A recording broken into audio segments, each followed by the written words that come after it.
بسم اللہ الرحمن الرحیم۔ تمام تعریفیں اس اللہ کے لیے جس نے ہم کو اپنی کتاب کی ہدایت دی اور اپنے حبیب پاک صلی اللہ علیہ وآلہ وسلم کے طفیل ساری امتوں پر فضیلت بخشی۔ ہم اس کی ایسی حمد کرتے ہیں جو اس کی رضا کو جو ہمیں مرغوب ہے کھینچ لائے اور اس کے مخزون عطیوں سے بھیک مانگ سکے اور ہمیں اس کی نعمتوں پر شکر کرنے والا بنا دے، اور درود و سلام ہمارے آقا حضرت محمد صلی اللہ علیہ وآلہ وسلم پر جو اللہ تعالیٰ کے برگزیدہ رسول اور چیدہ نبی ہیں، اور آپ کی پاکیزہ آل اور عزت پر اور آپ کے تمام صحابہ اور پوری امت پر۔ کہتے ہیں کہ 3 آیتیں 3 کے ساتھ ملی ہوئی نازل ہوئی ہیں جن میں سے کوئی بھی دوسری کے بغیر قبول نہیں۔ پہلی آیت ہے وَأَقِیمُوا الصَّلَاةَ وَآتُوا الزَّکَاةَ، نماز کی پابندی کرو اور زکوٰۃ دیتے رہو۔ جو شخص نماز پڑھتا ہے اور زکوٰۃ نہیں دیتا اس کی نماز بھی قبول نہیں۔ دوسری آیت ہے وَأَطِیعُوا اللَّهَ وَأَطِیعُوا الرَّسُولَ، اور تم اللہ تعالیٰ کی اطاعت کرو، اللہ تعالیٰ کا کہا مانو، اور رسول صلی اللہ علیہ وآلہ وسلم کی اطاعت کرو، رسول صلی اللہ علیہ وآلہ وسلم کا کہا مانو۔ جو شخص اللہ تعالیٰ کی اطاعت کرے اور رسول کی اطاعت نہ کرے وہ قبول نہ ہو۔ تیسری آیت ہے انشکروا لی ووالدیکم، کہ تم میری اور اپنے ماں باپ کی شکر گزاری کیا کرو۔ جو شخص اللہ تعالیٰ کا شکر ادا کرتا ہے لیکن والدین کا نہیں کرتا تو اس کا اللہ کا شکر کرنا بھی قبول نہیں۔ اس کی تعریف رسول صلی اللہ علیہ وآلہ وسلم کے اس ارشاد پاک سے ہوتی ہے کہ والدین کی لعنت اولاد کی جڑ کاٹ دیتی ہے جبکہ وہ ان کی حق تلفی کرتے ہیں۔ جو کوئی اپنے والدین کو راضی کرتا ہے وہ اپنے خالق کو راضی کرتا ہے، اور جس نے اپنے ماں باپ کو اپنے والدین کو ناراض کیا اس نے اپنے خالق کو ناراض کیا۔ جس نے اپنے والدین کو یا دونوں میں سے کسی ایک کو پا لیا اور ان کے ساتھ حسن سلوک نہ کیا وہ دوزخ میں داخل ہوگا اور اللہ تعالیٰ کی رحمت سے بھی دور ہوگا۔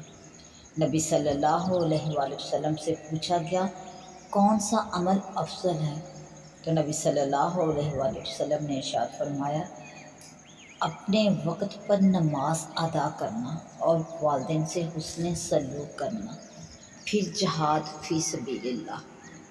یہ آج کے دور کا بہت خطرناک اور دردناک المیہ ہے کہ ہم لوگوں کو والدین کے حقوق صرف کتابوں میں پڑھنے کی حد تک نظر آتے ہیں اور پڑھ کر کتابیں اور آنکھیں دونوں بند کر لیتے ہیں، اور جس کا اثر ہماری زندگیوں میں نظر آتا ہے کہ ہر وقت کی پریشانیوں اور مصیبتوں میں گھرے رہتے ہیں۔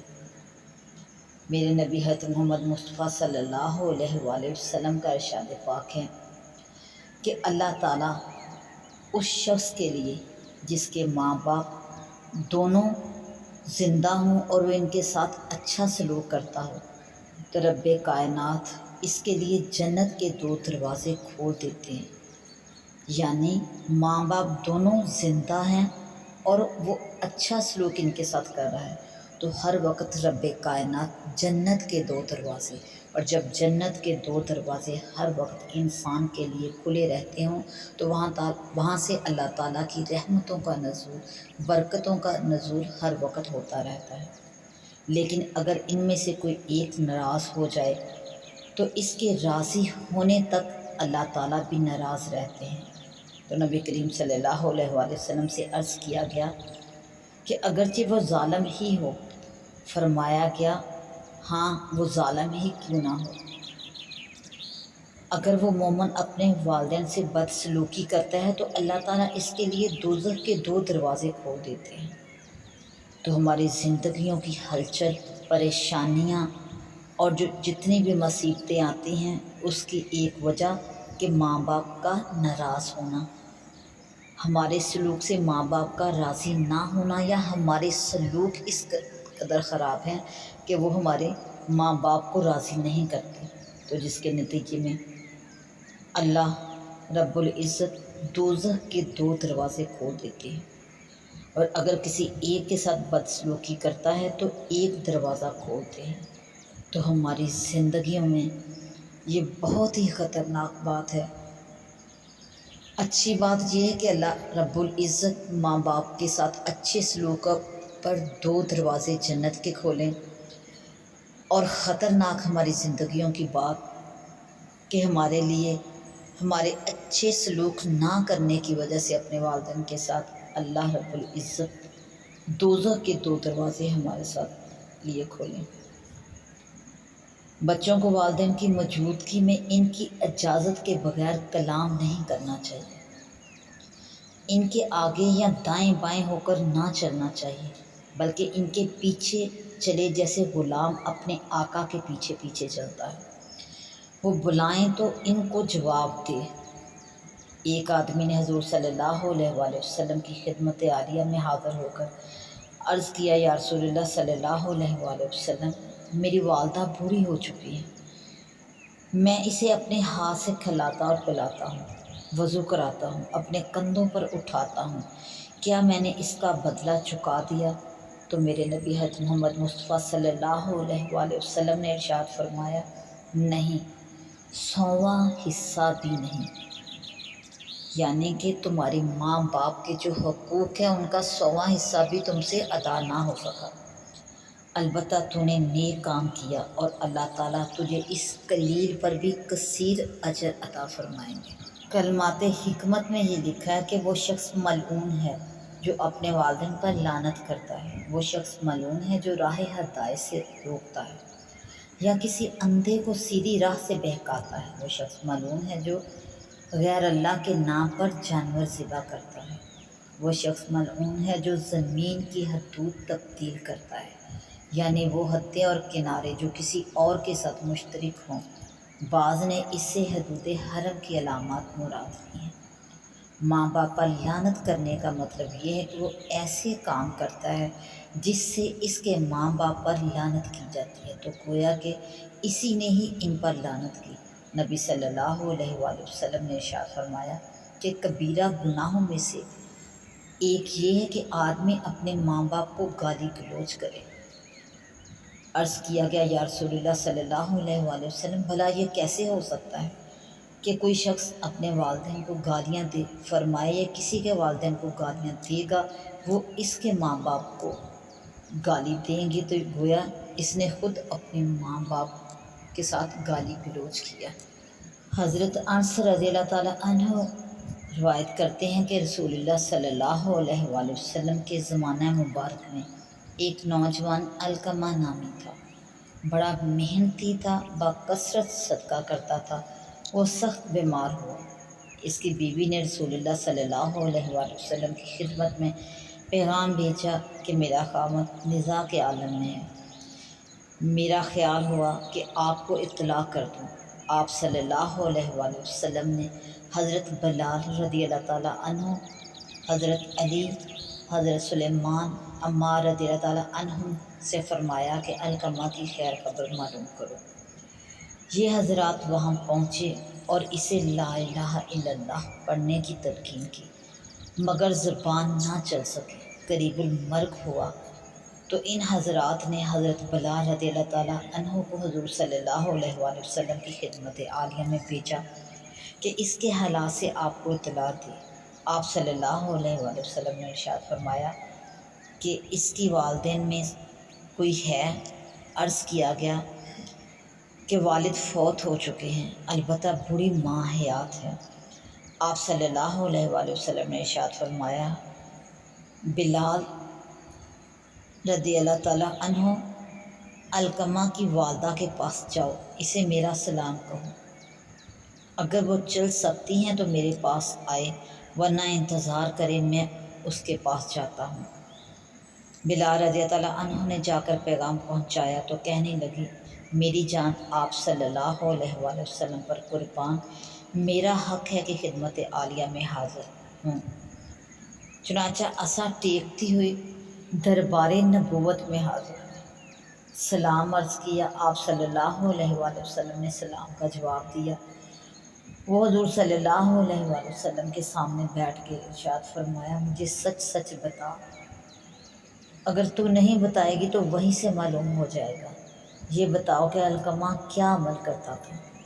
کہنے لگی کہ اتنی نماز پڑھتا تھا، اتنے روزے رکھتا تھا، اور جو دھرم پاس ہوتے صدقہ کر دیتا، نہ ان کا وزن معلوم ہوتا نہ عدد۔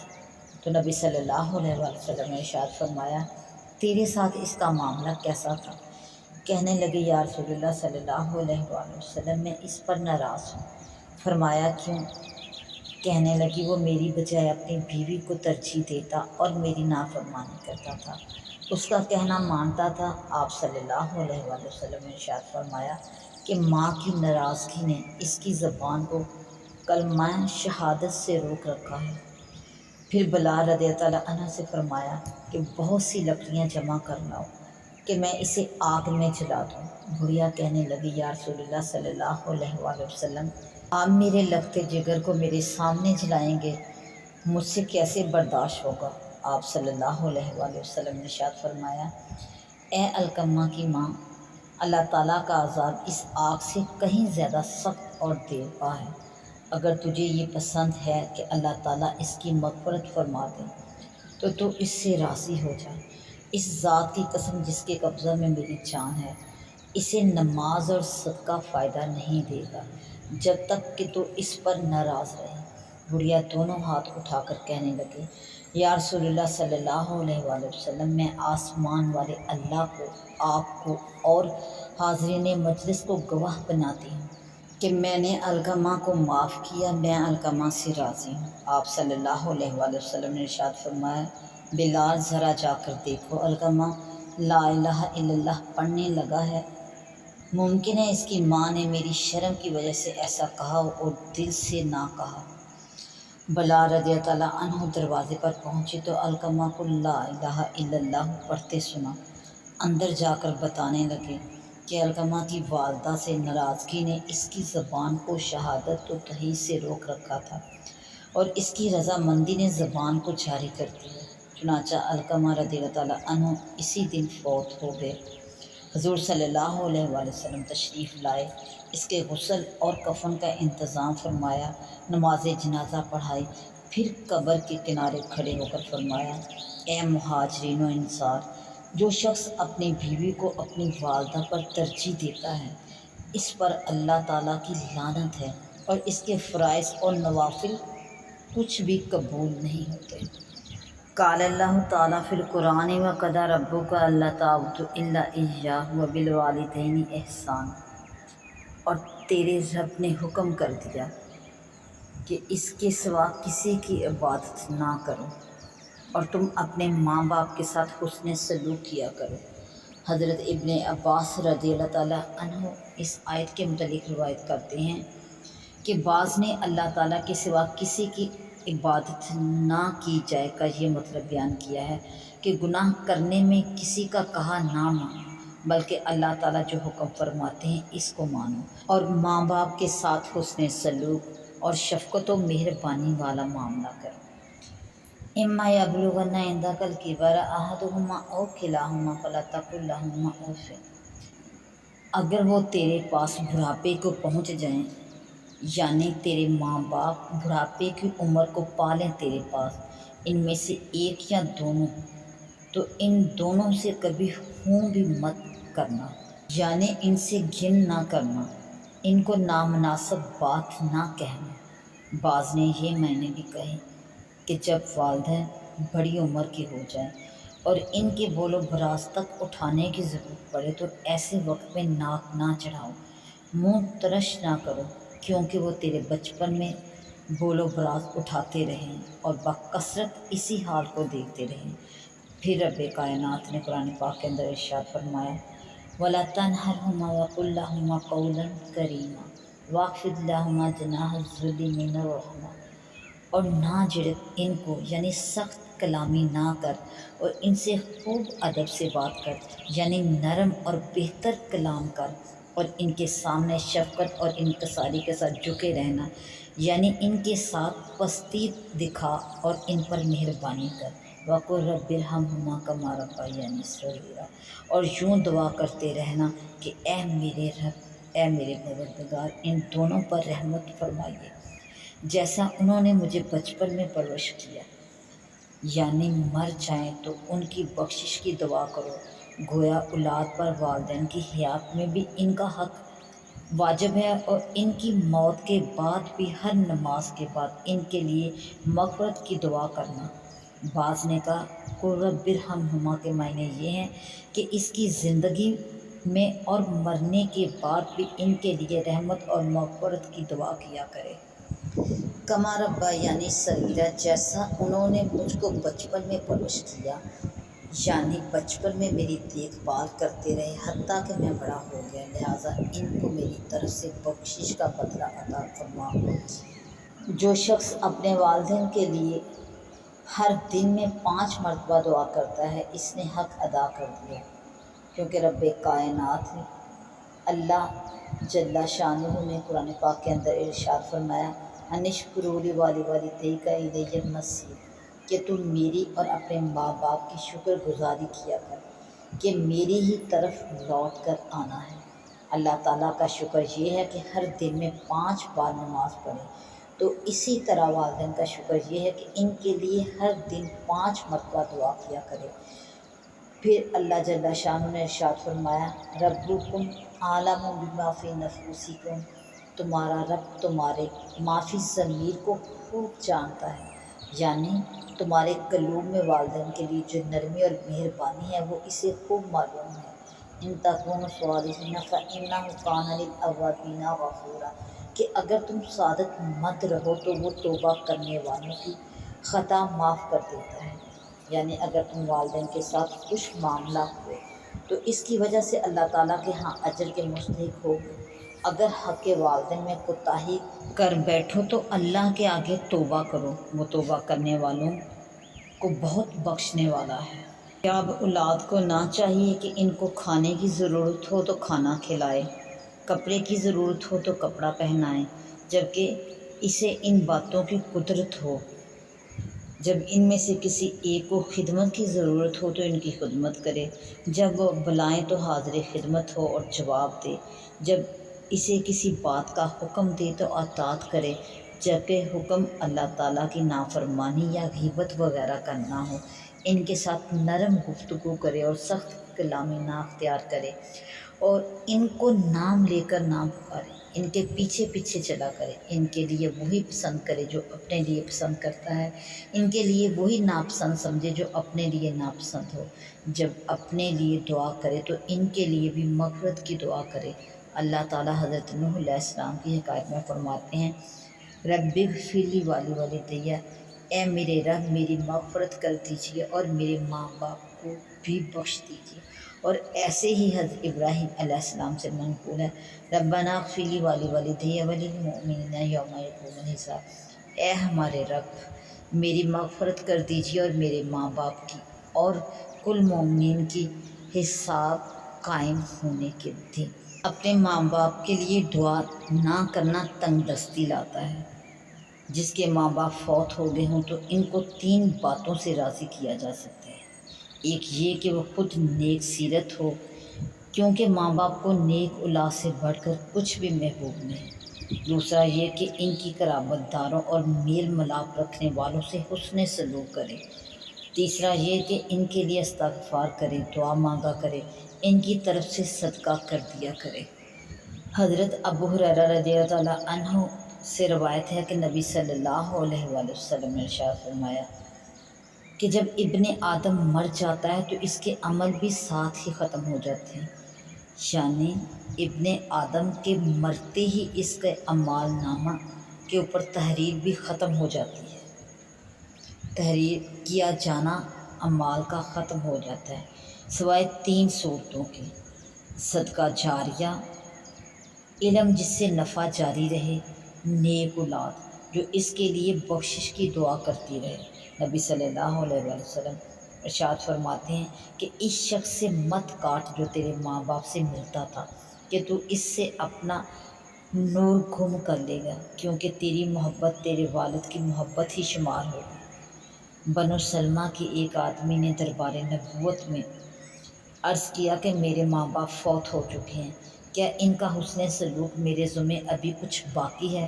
تو نبی صلی اللہ علیہ وآلہ وسلم نے ارشاد فرمایا، ہاں، ان کے لیے استغفار کرنا، ان کے وعدوں کو پورا کرنا، ان کے دوستوں کا اکرام کرنا اور اس رشتہ داری کا لحاظ رکھنا جو انہی کی وجہ سے قائم ہے۔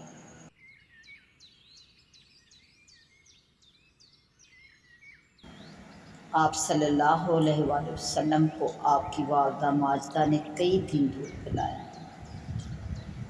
پھر ابو لہب کی آزاد کی ہوئی غلامہ صوفیہ نے چند روز ایسا ہی کیا۔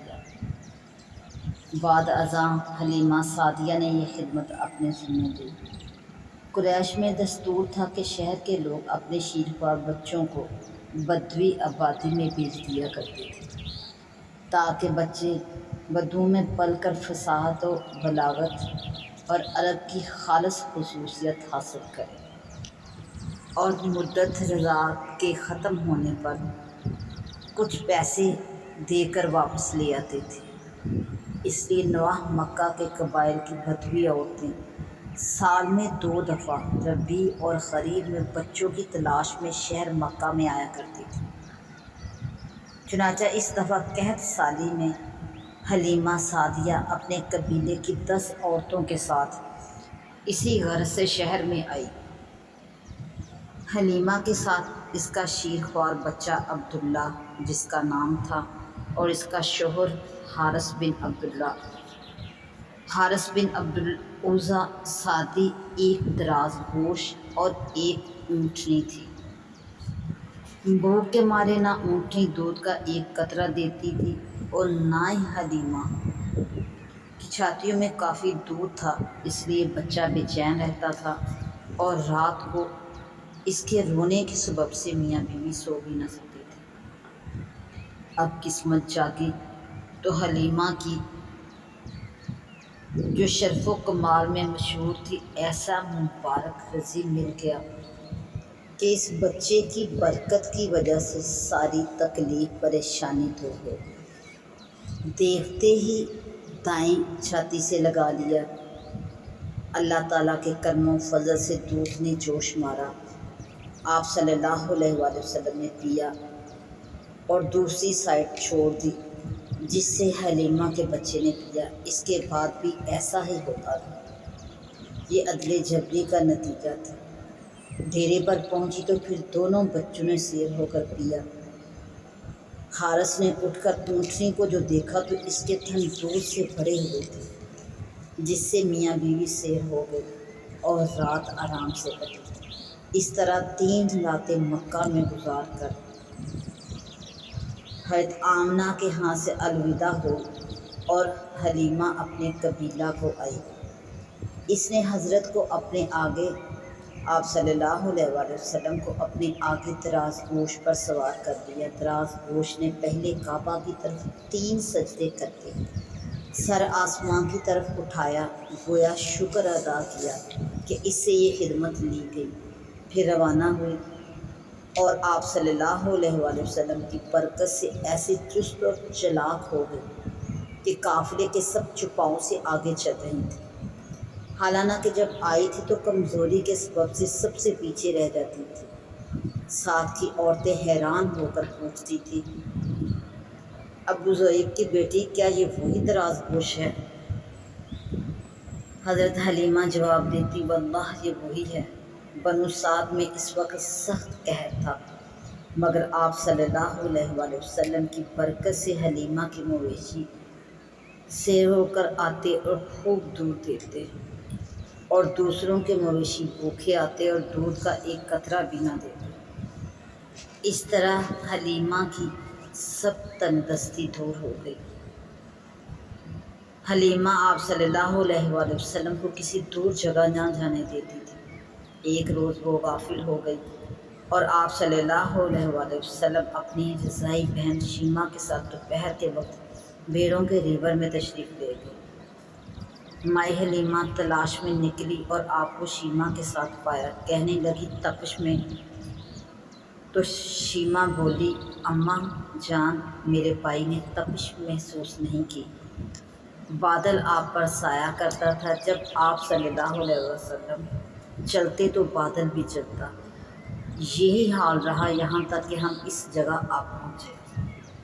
جب آپ صلی اللہ علیہ وسلم کی عمر مبارک 2 سال کی ہو گئی تو حلیمہ نے آپ کا دودھ چھڑا دیا اور آپ صلی اللہ علیہ وسلم کو آپ کی والدہ کے پاس لے کر آئی اور کہا، کاش تو اپنے بیٹے کو میرے پاس اور رہنے دے تاکہ کبھی ہو جائے، کیونکہ مجھے اس وبا کا ڈر ہے جو مکہ میں پھیلی ہے۔ یہ سن کر بی بی آمنہ نے آپ کو حلیمہ کے ساتھ واپس کر دیا۔ حلیمہ کا بیان ہے کہ ہم واپس آئے 2 یا 3 مہینے گزرے تھے کہ ایک روز آپ صلی اللہ علیہ وسلم اپنے رضاعی بھائی عبداللہ کے ساتھ ہمارے گھروں کے پیچھے ہماری بھیڑوں میں تھے کہ آپ کا بھائی دوڑتا آیا، کہنے لگا کہ میرے اس قریشی بھائی کے پاس 2 شخص آئے جن پر سفید کپڑے ہیں۔ انہوں نے پہلو کے بل لٹا کر اس کا پیٹ پھاڑ دیا۔ یہ سن کر میں اور میرا خاوند دوڑے گئے، دیکھا کہ آپ کھڑے ہیں اور چہرے کا رنگ بدلا ہوا ہے۔ ہم دونوں نے آپ کو گود میں لیا اور گلے سے لپیٹ لیا اور پوچھا، بیٹا تجھے کیا ہوا؟ تو آپ صلی اللہ علیہ وسلم نے بیان کیا کہ 2 شخص میرے پاس آئے، تن پر سفید کپڑے تھے، انہوں نے پہلو کے بل لٹا کر میرا پیٹ پھاڑ دیا اور اس میں سے ایک خون کی پھٹکی نکال کر کہا، ھذا حظ الشیطان منک، کہ یہ تجھ سے شیطان کا حصہ ہے۔ پھر اسے ایمان و حکمت سے بھر کر سی دیا۔ بس ہم آپ کو اپنے خیمے میں لے آئے۔ میرے خاوند نے کہا، حلیمہ مجھے ڈر ہے کہ اس لڑکے کو کچھ عصیب ہے، عصیب ظاہر ہونے سے پہلے اسے اس کے کنبے میں چھوڑ آئے۔ آپ صلی اللہ علیہ وسلم کو آپ کی والدہ کے پاس حضرت حلیمہ نے اور بڑے اصرار کے بعد اسے حقیقت حال بیان کی۔ ماں نے کہا، اللہ کی قسم، ان پر شیطان کو دخل نہیں، میرے بیٹے کی بڑی شان ہے۔ واضح رہے کہ آپ صلی اللہ علیہ وسلم کا شق صدر مبارک 4 مرتبہ ہوا۔ ایک وہ جس کا ذکر ابھی ہوا، یہ اس واسطے تھا کہ آپ صلی اللہ علیہ وسلم وساوس شیطان سے، جن میں بچے مبتلا ہوا کرتے ہیں، محفوظ رہے اور آپ صلی اللہ علیہ وسلم بچپن ہی سے اخلاق حمیدہ پر پرورش پائیں۔ دوسری مرتبہ 10 سال کی عمر میں ہوا تاکہ آپ کامل ترین اوصاف پر جوان ہوں۔ تیسری مرتبہ غار حرا میں نبی مبعوث ہونے کے وقت ہوا تاکہ آپ وحی کے بوجھ کو برداشت کر سکیں۔ چوتھی مرتبہ شب معراج میں ہوا تاکہ آپ صلی اللہ علیہ وسلم مناجات الہی کے لیے تیار ہو جائیں۔ آپ صلی اللہ علیہ وسلم کی عمر مبارک 6 سال کی ہی ہوئی تھی کہ آپ کی والدہ آپ کو ساتھ لے کر مدینہ میں آپ صلی اللہ علیہ وسلم کے دادا کے ننہال بنو عدی بن نجار میں ملنے گئی۔ بعض کہتے ہیں کہ اپنے شوہر کی قبر کی زیارت کے لیے گئی تھی۔ ایمن بھی ساتھ تھی۔ جب واپس آئی تو راستے میں مقام اقوا میں انتقال فرما گئی اور وہیں دفن ہوئی۔ ہجرت کے بعد جب آپ صلی اللہ علیہ وسلم کا گزر بنو نجار پر ہوا تو اپنے قیام مدینہ کا نقشہ سامنے آ گیا اور اپنے قیام گاہ کو دیکھ کر فرمایا، اس گھر میں میری والدہ مکرمہ مجھے لے کر ٹھہری تھی، میں بنی عدی بن نجار کے تالاب میں تیرا کرتا تھا۔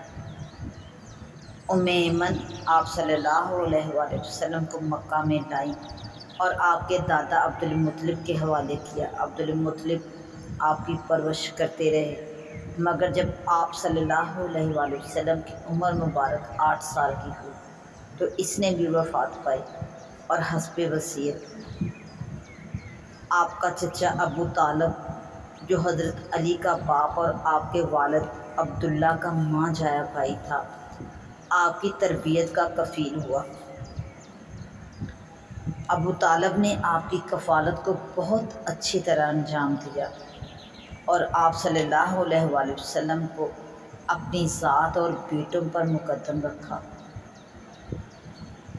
ایک دفعہ ابو طالب آپ صلی اللہ علیہ وآلہ وسلم کو ساتھ لے کر بارش کے لیے دعا کی تھی، جو آپ صلی اللہ علیہ وآلہ وسلم کی برکت سے فوراً قبول ہوئی۔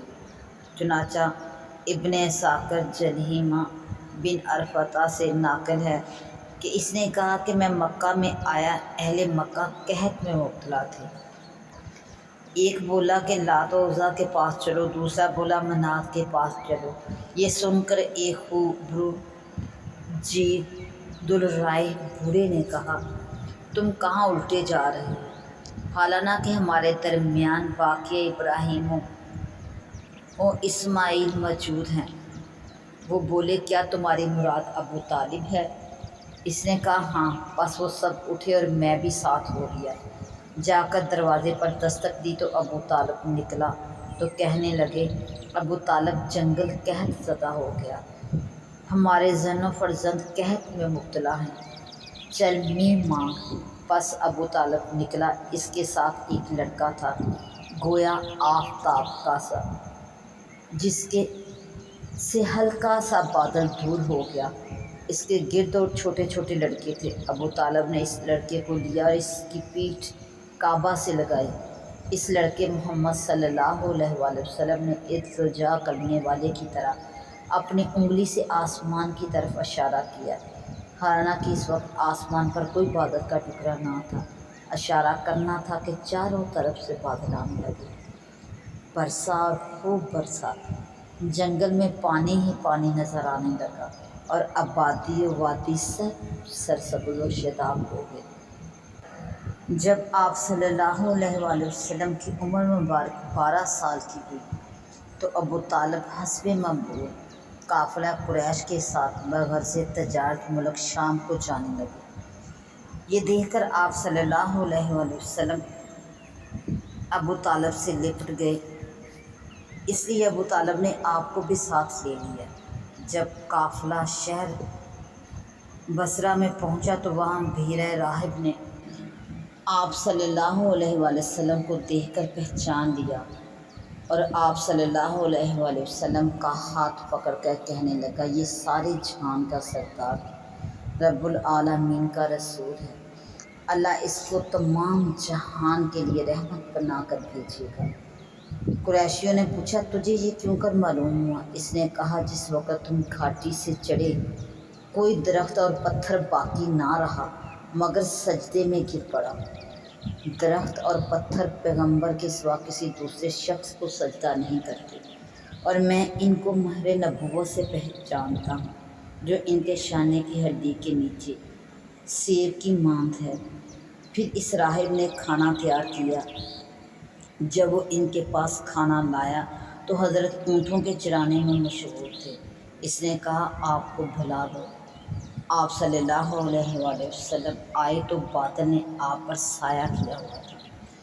جب آپ قوم کے نزدیک آئے تو ان کو درخت کے سائے کی طرف آگے بڑھے ہوئے پایا۔ جس وقت آپ بیٹھ گئے تو درخت کا سایہ آپ کی طرف ہٹ آیا۔ پھر کہا، تمہیں اللہ کی قسم بتاؤ ان کا ولی کون ہے؟ انہوں نے کہا، ابو طالب۔ بس اس نے ابو طالب سے باتاکید تمام کہ ان کو مکہ واپس لے جاؤ کہا، کیونکہ اگر تم آگے بڑھو گے تو ڈر ہے کہ کہیں یہودی ان کو قتل نہ کر دیں۔ لہٰذا ابو طالب آپ صلی اللہ علیہ وآلہ وسلم کو واپس لے آئے اور شہر بصرہ سے آگے نہ بڑھے، اور اس راہب نے آپ صلی اللہ علیہ وآلہ وسلم کو خشک روٹی اور زیتون کا تیل زادِ راہ دیے۔ آغاز اسلام سے پہلے عرب میں جو لڑائیاں ان مہینوں میں پیش آتی جن میں لڑنا ناجائز تھا، حروب فجار کہلاتی تھی۔ چوتھی یعنی آخر حرب فجار میں آپ صلی اللہ علیہ وآلہ وسلم نے بھی شرکت فرمائی تھی۔ اس جنگ کا سبب یہ تھا کہ نعمان بن منذر شاہ ہیرا ہر سال اپنا تجارتی مال بازار عکاظ میں فروخت ہونے کے لیے اشراف عرب میں سے کسی کی پناہ میں بھیجا کرتا تھا۔ اس دفعہ جو اس نے اونٹ ردوا کر تیار کی، اتفاقاً عرب کی ایک جماعت اس کے پاس حاضر تھی، جن میں بنی کنانہ میں سے براس اور حوازن میں سے عروہ رحال موجود تھا۔ نعمان نے کہا، اس قافلے کو کون پناہ دے گا؟ براس نے کہا، میں بنی کنانہ سے پناہ دیتا ہوں۔ نعمان نے کہا، میں ایسا شخص چاہتا ہوں جو اہل نجد و تہامہ سے پناہ دے۔ یہ سن کر عروہ نے کہا، میں اہل نجد و تہامہ سے پناہ دیتا ہوں۔ براس نے کہا، اے عروہ، کیا تو بنی کنانہ سے پناہ دیتا ہے؟ عروہ نے کہا، تمام مخلوق سے۔ بس عروہ اس قافلے کے ساتھ نکلا، براس بھی اس کے پیچھے روانہ ہوا اور موقع پا کر عروہ کو ماہ حرام میں قتل کر ڈالا۔ حوازن نے قصاص میں براس کا قتل کرنے سے انکار کیا، کیونکہ عروہ حوازن کا سردار تھا۔ وہ قریش کے کسی سردار کو قتل کرنا چاہتے تھے، مگر قریش نے منظور نہ کیا، اس لیے قریش و کنانہ اور حوازن میں جنگ چھڑ گئی۔ کنانہ کا سپہ سالار اعظم حرب بن امیہ تھا، جو ابو سفیان کا باپ اور حضرت امیر معاویہ کا دادا تھا، اور حوازن کا سپہ سالار اعظم مسعود بن معتب ثقفی تھا۔ لشکر کنانہ کے ایک پہلو پر عبداللہ بن جدعان اور دوسرے پر قزیز بن ربیع اور کلب بن حرب بن امیہ تھا۔ اس جنگ میں کئی لڑائیاں ہوئیں، ان میں سے ایک میں آپ صلی اللہ علیہ وآلہ وسلم کے چچا آپ کو بھی لے گئے۔ اس وقت آپ کی عمر مبارک 14 سال کی تھی، مگر آپ صلی اللہ علیہ وآلہ وسلم نے خود لڑائی نہیں کی، بلکہ تیر اٹھا اٹھا کر اپنے چچاؤں کو دیتے رہے۔ بعض کہتے ہیں کہ آپ نے بھی تیر پھینکے تھے۔ بہرحال آخر میں فریقین میں صلح ہو گئی۔ جب قریش حرب فجار سے واپس آئے تو یہ واقعہ پیش آیا کہ شہر زبید کا ایک شخص اپنا مال تجارت مکہ میں لایا، جسے عاص بن وائل سہمی نے خرید لیا، مگر قیمت نہ دی۔ اس پہ زبیدی نے اپنے اسلاف سے مدد مانگی، مگر ان سب نے مدد دینے سے انکار کیا۔ پھر اس نے جبر ابو قبیس پر کھڑے ہو کر فریاد کی، جسے قریش کعبہ سن رہے تھے۔ یہ دیکھ کر حضرت کے چچا زبیر بن عبد المطلب کی تحریک پر بنو ہاشم، زہرہ اور بنو اسد بن عبد العزیٰ سب عبداللہ بن جدعان کے گھر میں جمع ہوئے اور باہم عہد کیا کہ ہم ظالم کے خلاف مظلوم کی مدد کیا کریں گے اور مظالم واپس کرا دیا کریں گے۔ اور اس کے بعد وہ سب عاص بن وائل کے پاس گئے اور ان سے زبیدی کا مال واپس کرایا۔ اس معاہدہ کو حلف الفضول اس واسطے کہتے ہیں کہ یہ معاہدہ اس معاہدے کے مشابہ تھا جو قدیم زمانہ میں جرم کے وقت میں مکہ میں ہوا تھا، کہ ہم ایک دوسرے کی حق رسانی کیا کریں گے، قوی سے ضعیف کا اور مقیم سے مسافر کا حق لے کر دیا کریں گے۔ چونکہ جرم کے وہ لوگ جو اس معاہدے کے محرک تھے، ان سب کا نام فضل تھا، جن میں سے فضل بن حارث، فضل بن وداع اور فضل بن فضالہ تھے، اس لیے اس کو حلف الفضول سے مرسوم کیا گیا۔ اس معاہدہ قریش میں آپ صلی اللہ علیہ وآلہ وسلم بھی شریک تھے اور عہد نبوت میں آپ فرمایا کرتے تھے کہ اس معاہدے کے مقابلے میں اگر مجھ کو سرخ رنگ کے اونٹ بھی دیے جاتے تو میں اسے نہ توڑتا۔ اور ایک روایت میں ہے کہ میں عبداللہ بن جدعان کے گھر میں ایسے معاہدے میں حاضر ہوا کہ اگر اس سے غیر حاضری پر مجھے سرخ رنگ کے اونٹ بھی دیے جاتے تو میں پسند نہ کرتا۔ اور آج اسلام میں بھی اگر کوئی مظلوم یا آل حلف الفضول کہہ کر پکارے تو میں مدد دینے کو حاضر ہوں۔ جب آپ صلی اللہ علیہ وآلہ وسلم کی عمر مبارک 25 سال کی ہوئی، آپ صلی اللہ علیہ وآلہ وسلم کے صدق و امانت کی شہرت دور دور تک پہنچ چکی تھی۔ زبان خلق آپ کو امین کا لقب دے دیا گیا تھا۔ یہ دیکھ کر حضرت خدیجہ جو ایک معزز مالدار خاتون تھی، آپ کے پاس پیغام بھیجا کہ آپ میرا مال اور تجارت لے کر شام کو جائیں، جو معاوضہ میں اوروں کو دیتی ہوں آپ کو اس کا دگنا دوں گی۔ آپ صلی اللہ علیہ وآلہ وسلم نے قبول فرمایا اور مال تجارت لے کر شام کو روانہ ہوئے۔ حضرت خدیجہ کا غلام یسریٰ آپ کے ساتھ تھا، جو آپ صلی اللہ علیہ وآلہ وسلم کی خدمت کرتا تھا اور آپ کی ضرورت کا خیال رکھتا تھا۔ جب آپ صلی اللہ علیہ وآلہ وسلم شام میں پہنچے تو بازار بصرہ میں ایک راہب نستورہ نام کی خانقاہ کے نزدیک اترے۔ وہ راہب میسرہ کی طرف آیا اور اسے جانتا تھا۔ کہا، اے میسرہ، یہ کون ہے جو اس درخت کے نیچے اترا ہے؟ میسرہ نے کہا کہ اہل حرم میں سے، قریش میں سے۔ راہب نے کہا، سوائے نبی کہ اس درخت کے نیچے کبھی کوئی نہیں اترا۔ پھر اس نے پوچھا، کیا اس کی دونوں آنکھوں میں سرخی ہے؟ میسرہ نے کہا، ہاں، اور کبھی دور نہیں ہوتی۔ یہ سن کر راہب بولا، یہ وہی ہیں، یہی آخر الانبیاء ہیں، کاش میں ان کو پاؤں جس وقت یہ نبی مبعوث ہوں گے۔ اور میسرہ سے کہا کہ ان سے جدا نہ ہونا اور نیکی سے ان کے ساتھ رہنا، کیونکہ اللہ تعالیٰ نے ان کو نبوت کا شرف عطا کیا ہے۔ آپ صلی اللہ علیہ وآلہ وسلم بازار بصرہ میں خرید و فروخت کر کے مکہ واپس آئے۔ جب حضرت خدیجہ نے، جو عورتوں کے درمیان ایک بالا خانے میں بیٹھی تھی، آپ صلی اللہ علیہ وآلہ وسلم کو آتے ہوئے دیکھا تو دو فرشتے آپ صلی اللہ علیہ وآلہ وسلم کے سر مبارک پر دھوپ سے سایہ کیے ہوئے تھے۔ میسرہ نے حضرت خدیجہ سے بیان کیا کہ میں نے تمام سفر میں آپ کا یہی حال دیکھا ہے اور اس راہب کے قول و وصیت کی خبر تھی۔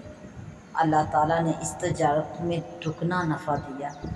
حضرت خدیجہ نے جو دیکھا اور سنا، اس سے ظاہر ہو گیا آپ صلی اللہ علیہ وآلہ وسلم بے شک ساری مخلوق کی طرف اللہ کے بھیجے ہوئے نبی۔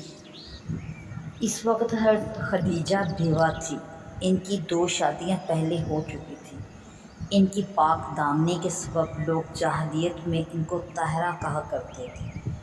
ان کا سلسلہ نسب 5ویں پشت میں حضرت صلی اللہ علیہ وآلہ وسلم کے خاندان سے ملتا ہے۔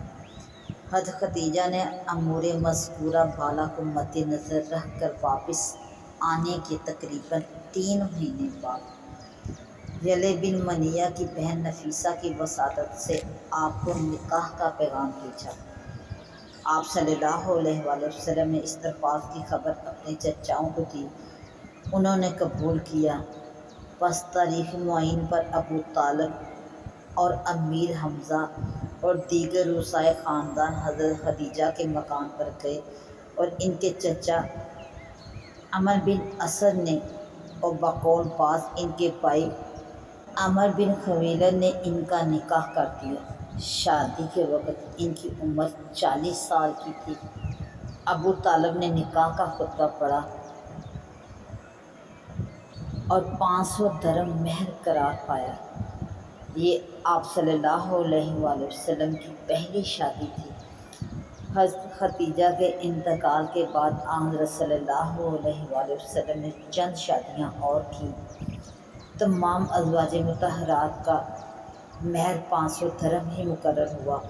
آپ صلی اللہ علیہ وآلہ وسلم کی تمام اولاد حضرت خدیجہ ہی کے بطن سے ہوئی۔ صرف ایک صاحبزادے جن کا نام ابراہیم تھا، حضرت ماریہ قبطیہ کے بطن سے سن 8 ہجری میں پیدا ہوئے، سن 10 ہجری میں انتقال فرما گئے۔ حضرت ابو ہریرہ رضی اللہ تعالیٰ عنہ فرماتے ہیں کہ ایک رات میں نبی صلی اللہ علیہ وآلہ وسلم کے ساتھ عشاء کی نماز پڑھ کر نکلا۔ جب اپنے راستے پر ہوا، کیا دیکھتا ہوں کہ ایک عورت نقاب اوڑھے راستے پر کھڑی ہے اور مجھے پوچھ رہی ہے کہ مجھ سے بڑا گناہ ہو گیا ہے، کیا میری توبہ قبول ہو سکتی ہے؟ میں نے پوچھا، تیرا گناہ کیا ہے؟ کہنے لگی، زنا کی حرکت سرزد ہو گئی اور اس سے پیدا ہونے والے بچے کو بھی قتل کر دیا۔ میں نے کہا، تو خود بھی ہلاک ہو گئی اور ایک جان اور بھی ہلاک کی، اللہ کی قسم تیری توبہ قبول نہیں۔ کہتے ہیں کہ یہ سن کر اس عورت نے چیخ ماری اور بے ہوش ہو کر گر پڑی۔ میں آگے چلا آیا اور اپنے جی سے یوں کہہ رہا تھا کہ نبی صلی اللہ علیہ وآلہ وسلم کے موجود ہوتے تجھے فتویٰ دینے کا کیا حق تھا؟ صبح ہوئی تو میں جلدی سے نبی صلی اللہ علیہ وآلہ وسلم کی خدمت عالیہ میں حاضر ہوا اور واقعہ عرض کیا۔ کہ یا رسول اللہ صلی اللہ علیہ وآلہ وسلم، گزشتہ رات ایک عورت نے مجھ سے فلاں مسئلہ پوچھا اور میں نے اس کا یوں جواب دیا۔ آپ صلی اللہ علیہ وآلہ وسلم سن کر انا للہ و انا الیہ راجعون پڑھا اور فرمایا، باخدا اے ابو ہریرہ، تو خود بھی ہلاک اور اسے بھی ہلاک کیا، کیا تجھے یہ آیت معلوم نہیں تھی؟ والذین لا یدعون مع اللہ الہا آخر ولا یقتلون النفس التي حرم اللہ الا بالحق ولا یزنون ومن یفعل ذلک یلقى أثاما یضاعف له العذاب یوم القیامة ویخلد فیہ مہانا إلا من تاب وآمن وعمل عملا صالحا فأولئك يبدل الله سیئاتهم حسنات وكان اللہ غفورا رحیما۔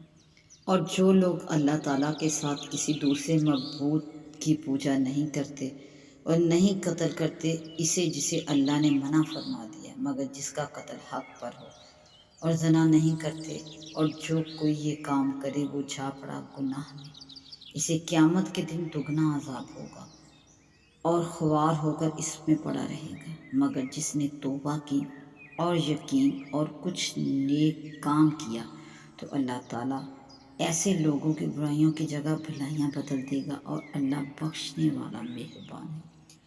حضرت ابو ہریرہ رضی اللہ عنہ فرماتے ہیں، میں اسی وقت نبی صلی اللہ علیہ وآلہ وسلم کے ہاں سے چلا گیا، اور حال یہ تھا کہ میں مدینہ کی گلیوں میں دوڑتا پھرتا تھا اور پکارتا جاتا تھا کہ کون ہے جو مجھے فلاں عورت کا پتہ بتائے جس نے گزری ہوئی رات میں مجھ سے ایسا ایسا مسئلہ پوچھا تھا۔ میرا یہ حال دیکھ کر بچے شور کرتے تھے کہ ابو ہریرہ رضی اللہ تعالیٰ عنہ دیوانہ ہو گیا، حتیٰ کہ اسی طرح رات ہو گئی تو وہ عورت کل والی جگہ پر مجھے پھر ملی۔ میں نے اسے نبی صلی اللہ علیہ وآلہ وسلم کا ارشاد مبارک سنایا، اس کی توبہ قابل قبول ہے۔ یہ سن کر وہ عورت چیخ مار کر خوشی میں رونے لگی اور کہا کہ میرے پاس فلاں باغ ہے جسے میں گناہ کے کفارہ میں مساکین کے لیے صدقہ کرتی ہوں۔ بعض اہل علم فرماتے ہیں کہ بندہ جب توبہ کرتا ہے تو اس کے گزرے ہوئے گناہ بھی نیکیاں بن جاتے ہیں۔ حضرت عبداللہ بن مسعود رضی اللہ عنہ سے روایت ہے کہ انسان قیامت کے دن جب اپنے نامہ اعمال پر نظر مارے گا تو اول حصے میں اپنے گناہ اور آخر حصہ میں نیکیاں دیکھے گا، اور دوبارہ دیکھنے لگے گا تو اول سے آخر تک نیکیاں ہی نیکیاں دکھائی دیں گی۔ یہی مضمون حضرت ابو ذر غفاری رضی اللہ عنہ نے بھی نبی صلی اللہ علیہ وآلہ وسلم سے نقل کیا، اور یبدل اللہ سیئاتہم حسنات کا یہی مطلب ہے۔ بعض علماء کا کہنا ہے کہ اس آیت کے یہ معنی ہے کہ برے اعمال سے منہ موڑ کر نیک اعمال کی طرح رخ کر لیتا ہے، اور اللہ تعالیٰ کی توفیق سے برائیوں کی بجائے نیکیاں کرنے لگ جاتا ہے۔ میرے بھائی، یہ بات جان رکھو کہ کفر سے بڑھ کر کوئی گناہ نہیں۔ اللہ پاک کا ارشاد ہے، قُلْ لِلَّذِينَ كَفَرُوا أَن يَنْتَهُوا يَغْفِرْ لَهُم مَّا قَدْ سَلَفَ۔ آپ ان کافروں سے کہہ دیجئے کہ اگر یہ لوگ باز آ جائیں تو ان کے سارے گناہ جو پہلے ہو چکے ہیں سب معاف کر دیے جائیں گے۔ تو جو گناہ کفر سے کم درجہ کے ہیں ان کا کیا کہنا؟ حضرت حسن بصری رحمۃ اللہ حضور صلی اللہ علیہ وآلہ وسلم کا یہ ارشاد مبارک نقل کرتے ہیں کہ اگر کوئی شخص اپنی خطاؤں سے زمین و آسمان کا درمیانی حصہ بھر دے اور توبہ کرے تو اللہ تعالیٰ اس کی توبہ قبول فرما لے۔ ام المومنین حضرت عائشہ صدیقہ رضی اللہ تعالیٰ عنہا روایت کرتے ہیں کہ رسول اللہ صلی اللہ علیہ وآلہ وسلم نے ارشاد فرمایا، اعمال نامے 3 قسم کے ہیں، ایک وہ جن کو اللہ تعالیٰ معاف فرما دیں گے، دوسرا جن کی اللہ تعالیٰ مغفرت نہیں فرمائیں گے، تیسرا وہ جن سے اللہ تعالیٰ کچھ بھی نہ چھوڑیں گے۔ پہلا وہ ہے جس میں بندے نے خود اپنی ذات پر گناہوں کی وجہ سے ظلم کیا اور معاملہ اس کے اور اللہ کے درمیان ہے، دوسرا وہ ہے جس میں بندے نے شرک کیا۔ اللہ تعالیٰ کا ارشاد ہے، اِنَّهُ مَن یُشْرِک بِاللَّهِ فَقَدْ حَرَّمَ اللَّهُ عَلَیْهِ الْجَنَّةَ وَمَأْوَاهُ النَّارُ۔ بے شک جو شخص اللہ کے ساتھ شریک قرار دے گا اس پر اللہ تعالیٰ جنت کا داخلہ حرام کر دے گا اور اس کا ٹھکانہ دوزخ ہے۔ اور تیسرے وہ جس میں بندوں کے باہمی ایک دوسرے پر ظلم ہو گئے۔ حضرت ابو ہریرہ رضی اللہ تعالیٰ عنہ حضور صلی اللہ علیہ وآلہ وسلم سے ارشاد مبارک بیان کرتے ہیں کہ قیامت میں تمام حقوق والوں کو ان کے حقوق دلائے جائیں گے، حتیٰ کہ سینگ والی بکری نے اگر سینگ بکری کو مارا تھا تو بے سینگ بکری کو سینگ والی بکری سے بدلہ دلایا جائے گا۔ اس لیے بندے کو چاہیے کہ وہ اپنے جھگڑے والوں کو راضی کرنے کی کوشش کرے، کیونکہ بندے کا معاملہ اگر اللہ کے ساتھ ہے تو وہ رحیم ہے، معافی مانگنے پر بخش دیتا ہے۔ البتہ اگر معاملہ بندے کا بندے کے ساتھ ہوگا تو وہ لازمی طور پر اپنے حق کا مطالبہ کرے گا، جس میں توبہ استغفار کچھ فائدہ نہیں دے گے جب تک کہ صاحب حق راضی نہ ہو۔ اگر اسے راضی نہ کر سکا تو قیامت کے دن وہ اس کی نیکیوں سے اپنا حق وصول کرے گا، جیسا حدیث شریف میں آیا ہے۔ حضرت ابو ہریرہ رضی اللہ تعالیٰ عنہ سے روایت ہے کہ نبی صلی اللہ علیہ وآلہ وسلم نے ارشاد فرمایا، جانتے ہو میری امت کے مفلس کون ہیں؟ صحابہ رضی اللہ تعالیٰ عنہم نے عرض کیا، ہم تو اس کو مفلس کہتے ہیں جس کے پاس درہم اور دینار اور سامان وغیرہ کچھ نہ ہو۔ تو نبی صلی اللہ علیہ وآلہ وسلم نے ارشاد فرمایا، میری امت کا مفلس وہ ہے جو قیامت کو نماز روزہ لے کر حاضر ہوگا، مگر کسی کو گالی دی ہوگی، کسی پر تہمت لگائی ہوگی، کسی کا مال کھایا ہوگا، کسی کا خون گرایا ہوگا، کسی کو مارا پیٹا ہوگا، تو بس اس شخص کی نیکیوں میں سے ان تمام لوگوں کو بدلے کے طور پر نیکیاں دی جائیں گی۔ پہلے جو نیکیاں تھیں وہ ختم ہوگی، پھر حقوق والوں کی خطائیں اس کے ذمہ ڈال دی جائیں گی، یعنی جب اس کے نامہ اعمال میں سے نیکیاں دوسروں کو دیتے دیتے نیکیاں ختم ہو جائیں گی اور ابھی اس کے ذمے دوسروں کے کچھ حقوق ہوں گے، تو پھر خطاؤں والوں کی خطائیں اس کے ذمے میں ڈال دی جائیں گی، حتیٰ کہ اسے دوزخ میں ڈال دیا جائے گا۔ اللہ تعالیٰ ہمیں توبہ کی توفیق اور اس پر ثابت قدمی نصیب فرمائیں، کیونکہ توبہ پر ثابت قدم رہنا خود توبہ کرنے سے کہیں مشکل ہے۔ حضرت ابو ذر غفاری رضی اللہ تعالیٰ عنہ سے روایت ہے کہ میں نے عرض کیا، یا رسول اللہ صلی اللہ علیہ وآلہ وسلم، کہ حضرت موسیٰ علیہ السلام کے صحیفوں میں کیا تھا؟ فرمایا 6 باتیں تھیں۔ نمبر 1، مجھے تعجب ہے اس شخص پر جسے دوزخ کا یقین ہے کہ وہ کیسے ہنستا ہے۔ نمبر 2، تعجب ہے اس شخص پر جو موت کا یقین رکھتا ہے پھر کیسے خوشیاں مناتا ہے۔ اور مجھے تعجب ہے اس شخص پر جسے حساب کا یقین ہے پھر کیسے گناہ کرتا ہے۔ اور تعجب ہے اس شخص پر جو تقدیر پر یقین رکھتا ہے پھر کیوں مارا مر پھرتا ہے۔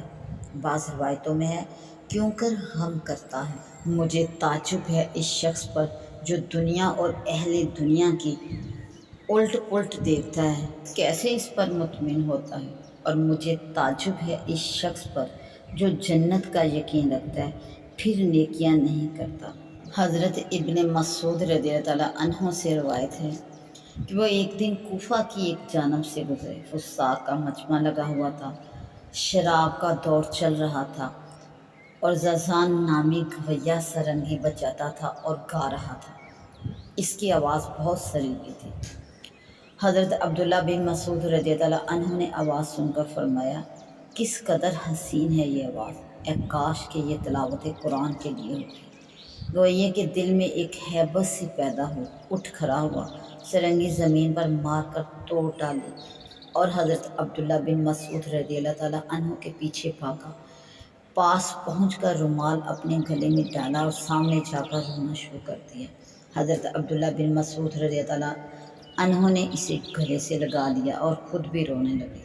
پھر فرمایا، میں اس شخص سے کیسے محبت نہ کروں جس سے اللہ تعالیٰ محبت رکھتے ہیں۔ رضان رحمۃ اللہ نے اپنے گناہوں سے توبہ کر لی اور حضرت عبداللہ بن مسعود رضی اللہ عنہ کے ساتھ ہی رہنے لگا، حتیٰ کہ قرآن سیکھا اور علوم قرآن اور دیگر علوم سے وافر علم حاصل کیا اور علوم کا امام بنا۔ حضرت عبداللہ بن مسعود رضی اللہ عنہ کی بہت سی روایات انہی زازان کے واسطے سے مروی ہیں۔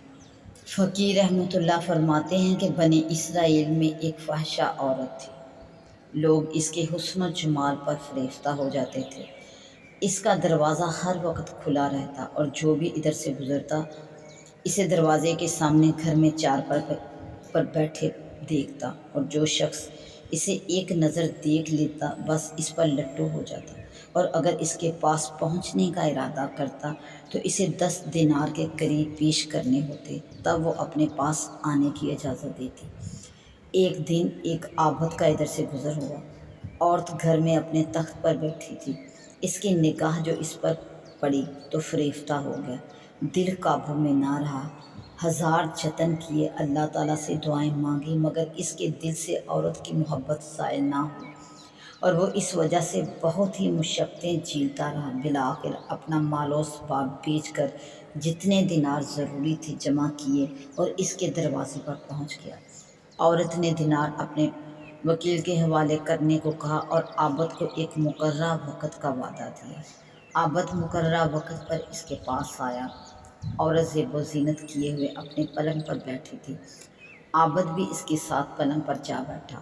وہ بے تکلفی سے اس کی طرف ہاتھ بڑھایا ہی تھا کہ اللہ تعالیٰ کی رحمت نے اس کی حفاظت فرمائی۔ سابقہ عبادتوں کی برکتوں کا ظہور ہوا۔ فوراً دل میں یہ خیال آیا کہ عرش والا مجھے اس حالت میں دیکھ رہا ہے، میرے اس حرام عمل سے سب کی ہوئی عبادتیں ضائع ہو جائیں گی۔ بس دل پر ایک ایسا رعب چھایا جس سے بدن پر جسم پر لرزہ طاری ہو گیا، رنگ بدل گیا۔ عورت یہ سب کچھ دیکھ رہی تھی، کہنے لگی کیا ہوا؟ عابد بولا مجھے اپنے رب سے شرم، مجھے اپنے اللہ سے شرم آتی ہے اور ڈر لگتا ہے، بس جانے کی اجازت دیجیے۔ عورت کہنے لگی بڑی افسوسناک بات ہے، کتنے لوگ ہیں جو اس فرصت کی تمنا رکھتے ہیں جو تجھے اس وقت میسر ہے، تو کس وسوسے میں الجھ گیا ہے؟ عابد کہنے لگا مجھے تو اللہ تعالیٰ کا خوف ہے، میں نے جو مال دیا وہ تجھے حلال ہے، بس مجھے جانے دو۔ عورت بولی یوں لگتا ہے کہ تو نے پہلے کبھی یہ عمل نہیں کیا۔ عابد نے کہا نہیں۔ عورت نے پوچھا تو کہاں سے آیا اور کیا نام ہے؟ عابد نے اسے اپنی بستی کا پتہ بتایا اور اپنا نام بھی بتایا۔ عورت نے اسے باہر جانے کی اجازت دی تھی۔ یہ وہاں سے نکلا اور واویلا کرتا ہوا روتا سر پر مٹی ڈالتا تھا۔ ادھر عورت کے دل میں بھی اس عابد کی برکت سے خوف طاری ہونے لگا، اور وہ اپنے جی میں کہنے لگی کہ اس شخص کا یہ پہلا گناہ تھا اور اس پر یہ اتنا خوف زدہ تھا، اور میں برسوں سے گناہوں میں مبتلا ہوں، اور جس اللہ سے وہ ڈرتا ہے میرا بھی وہی اللہ ہے، اس لیے مجھے تو بہت ہی خوف کھانا چاہیے۔ اس کے بعد توبہ کر لی، گھر کا دروازہ بند کر لیا، پھٹے پرانے کپڑے پہن لیے اور عبادت میں مشغول ہو گئی۔ ایک دن اس کے دل میں آیا کیوں نہ اس عابد کے پاس چلی جاؤں، ہو سکتا ہے وہ میرے ساتھ نکاح ہی کر لے اور میں اس کے ساتھ رہ کر کچھ دین کی باتیں سیکھ لوں، اور وہ شخص عبادت میں بھی میرا معاون ہوگا۔ یہ خیال آتے ہی اس نے سامان باندھ کر تیاری کر لی۔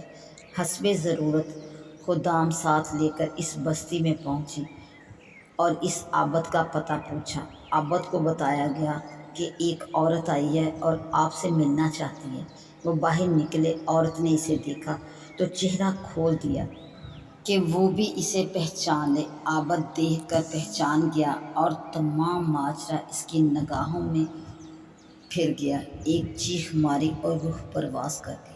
عورت کو اس کا بہت صدمہ ہوا، کہنے لگی میں تو اسی کے لیے آئی تھی اور یہ فوت ہو چکے ہیں، کیا ان کے خاندان میں کوئی ہے جسے رشتہ کی ضرورت ہو؟ لوگوں نے بتایا کہ ان کا ایک بھائی ہے جو کہ بڑا نیک ہے، البتہ مالدار نہیں۔ وہ کہنے لگی کہ مال کی ضرورت نہیں، میرے پاس کافی مال ہے۔ چنانچہ اس کے ساتھ نکاح ہو گیا، جس سے 7 بچے پیدا ہوئے جو بنی اسرائیل کے نبی بنے۔ سبحان اللہ، وہ خالق کائنات کس قدر غفور الرحیم ہے، کس قدر غفور الرحیم ہے۔ اگر توبہ قبول کرنے پہ آئے تو فرش سے اٹھا کر عرش تقدیر میں لکھ دے۔ اللہ تعالیٰ ہم سب کو اپنے گناہوں پر توبہ کرنے کی توفیق عطا فرمائے، ہمارے گناہ معاف فرمائے، اور اللہ اپنا اور اپنے پیارے حبیب حضرت محمد مصطفیٰ صلی اللہ علیہ وآلہ وسلم کا راستہ ہمیں نصیب فرمائے، اپنی رضا والا راستہ، آمین۔